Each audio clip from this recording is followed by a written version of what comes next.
Welcome to African Teapot Podcast. My name is Exy. And my name is Linie.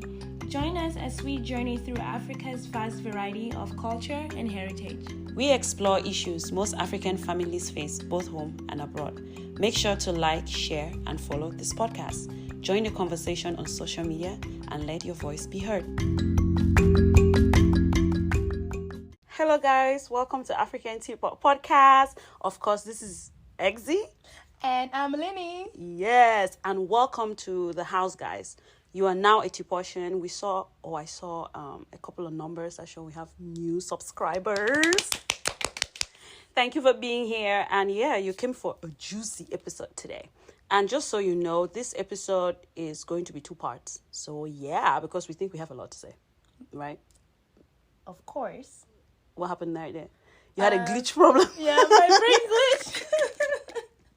All right, guys. I was like, wait. This is episode 6. I'm sorry. Before we started recording this, I was already laughing. I was in the mood where I was laughing because Linie did something really funny. Edna, no one wants to know. No, what that's you why were doing before you hit record. Okay, so guys, that's why I'm laughing. So I'll take it away from her because she's incapable of putting thoughts together and calling me glitchy. This is episode 6. It's going to be 2 parts. And the title of it is, We Said It. Deal with it. We said that. So this is to all my uncles, my aunties, the people who have found me on my personal page. Let me help repeat what it is. Linie _sap. I said it. If you can't deal with it, you're more than welcome to find me. I've had a long mental break because I was getting myself ready for your problems. Come on, find me. And just so you know, we are Cameroonians, so we love problems. Well, okay? We're Africans. It's not just the guys, y'all. The ladies like problems. Exactly. But anyways, the whole point of the episode is just saying things that you would not normally say or keep at bay to keep the peace. Exactly. Some of it's not just personal opinion. It's also popular opinion or what people have said. Oh, I would say that. So, well, like I said, you can come for me. I have not said I will reply you. Or my page should be available. But the name I gave you. Guys, I actually brought water and I'm sipping on it because I think I needed this. Or I need this. And just because of the episodes that we're going to have, the next 2 episodes, maybe that's why now you can understand why I was laughing before I hit record. I thought I was okay before I hit record, but apparently I still have had some laugh in the residue. As a residue. Oh, wait. Okay, guys. All right. So, getting into this, like we say, inspiration behind every episode we have. All right. This episode is, we have a lot of things that trend. We have a lot of things on social media, or we have a lot of things your aunties and uncles would say that trend within your culture, little traditions here and there. And sometimes Linie and I sit and we talk about it and we realize that we have, there are certain things that are trending or popular and we don't necessarily agree with, right? Yeah. So that's what inspired this episode. So it's totally inspired by our thoughts and some thoughts that you, the listeners, sometimes have indicated that you guys disagree with. Mm-hmm. So we thought, something, let's shake the peace today. And one thing you would realize is we decided to all, Edna brought her own list. So her personal, some popular. I brought my list, some personal and some popular. And we have not discussed it with each other. Yeah, so I'm hearing what she's saying for the first time. So we thought it would be nice to bring a fresh perspective, not like having talked about it. And it's like the hunger will not be there. So we had to make sure it's there. And then you needed to see as we were setting up. I didn't want Linie seeing my laptop to see what I wrote. So she's like, and now you're hiding your answers. It's like I was hiding my answers in an exam. I'm like, what are we, 5? So anyways, Linie, I say you take it away and say something or the first thing on your list. Okay. Actually, how many do you have on your list to start with? Is it your business? Hey, you see? I came for problems in this episode. I told you guys, the hunger. This episode, okay. Some people sometimes are like, why do you sound different? Sometimes, why do you have this accent? You know what? This is my first one. How I decide to talk or how I decide to express myself is my choice. Exactly. Like, it's literally my choice. If I choose to sound like I'm from my village and I choose the next minute to sound however I want to sound, it is my problem. It's my... Fight me. It's her accent. Like it's my choice. You have people coming for me and they're like, hey, talk in the way your motherland will be proud of you, and then you have someone else heads for you and you're like, so why? Because you have education, do you need to sound like you're rapping or whatever? Yo, someone actually said that? Okay. Like, please. Can you hear me? I don't mind repeating myself. Can you hear me? Do I need to repeat myself?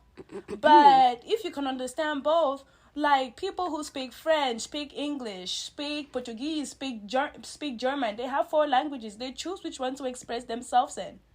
They do. I mean, if I choose to sound like a robot this entire episode, that has nothing to do with it. It's the message I'm sending across. If someone has their platform and they decide, like, what I want to put through is things in French, things in Pidgin, you can't come and one of your comments is like, why don't y'all, if y'all are real Cameroonians, why don't y'all express yourselves in Pidgin English? Okay, maybe we want to reach a specific audience, and maybe the audience doesn't speak Pidgin or understand Pidgin. So, yeah. Excuse me, national languages of Cameroon, French and English. So I'm speaking in English. Why is that a problem? Oh, you said that and it reminded me. I don't attack people who do French podcasts. It's their choice. Yeah, you reminded me of something.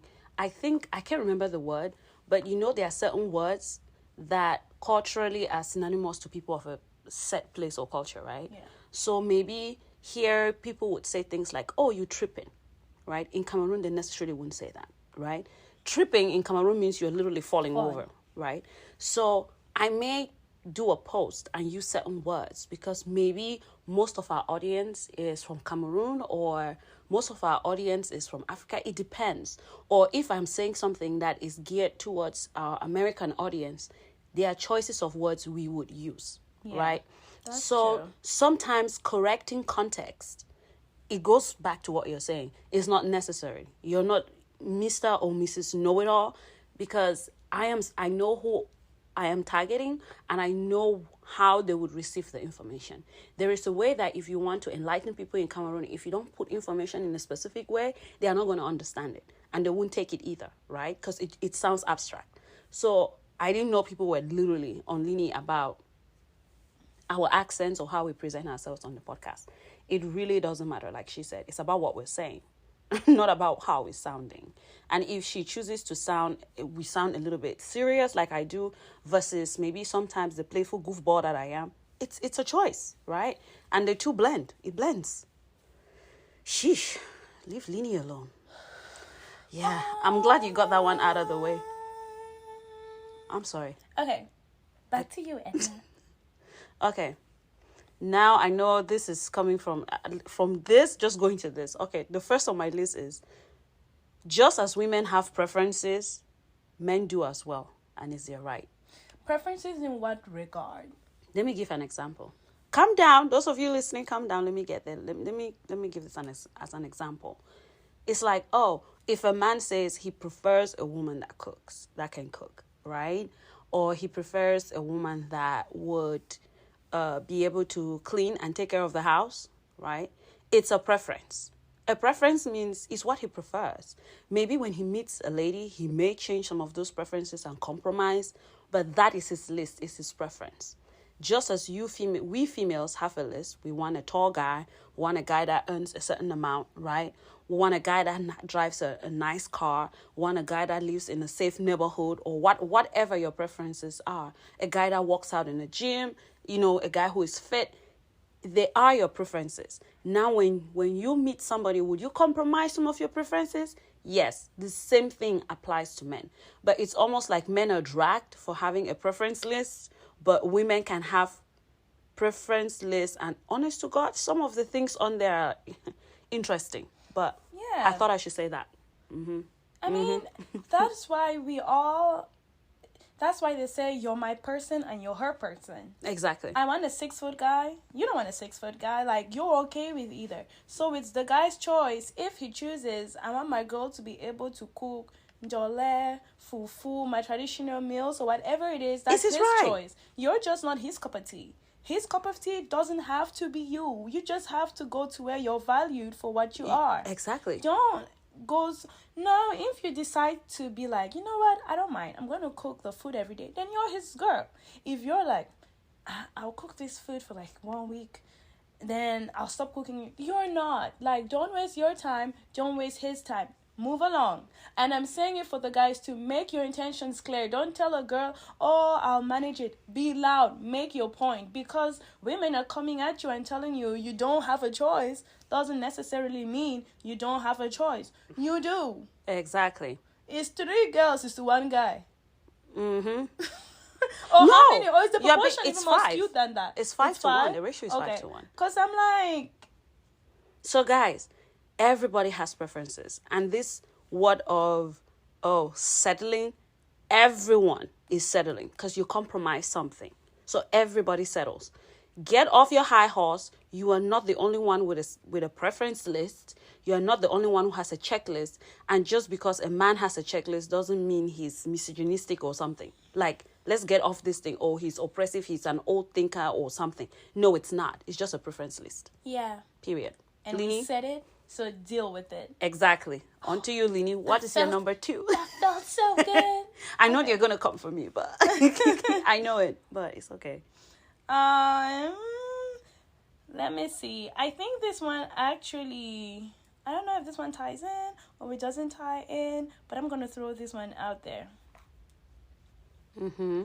Cooking is a skill. It's not a punishment. It's not a label. Okay? Mm-hmm. You have people who intentionally act like they can't cook or who refuse to learn how to cook because my place can't be in the kitchen. It's like okay. And again, everyone has a choice. But the fact that your choice is because you're trying to punish someone, there's a difference.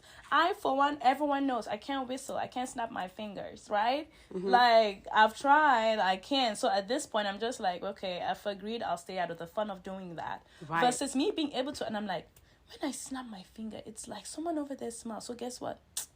I want to be included in the snapping fingers, but I don't want him to smile. So I won't snap. Like, that, you don't have to learn everything, but it's a survival skill. It's like knowing how to put your clothes in the washer or wash dishes or brush your teeth. You need it for survival. Cooking is the same. You can do without it, of course. That's why I'm saying it's a choice. But don't not learn something because you want to punish someone, or don't not learn something because I am a 21st century person who is above this. Or the guys, don't not learn it because it's supposed to be a place of a woman. Like, let me just use Amodogu. I am a big man, or I make 6 figures. I won't learn how to cook. Again, if you want to go out and buy your food, that's fine. You can do that. Some people know how to cook and still buy, but for the guys themselves, I've spoken to a guy who's like, why should I cook if she'll be cooking? What if she sprains her arm? What if if she can't cook? What if you don't find someone to marry? God forbid who wants to marry and can't. But what if you don't find that person? What if the person you meet is perfect in every way, but her food is not as good as you want it to be? What are you gonna do? Like, what if she's at work and the kids are hungry?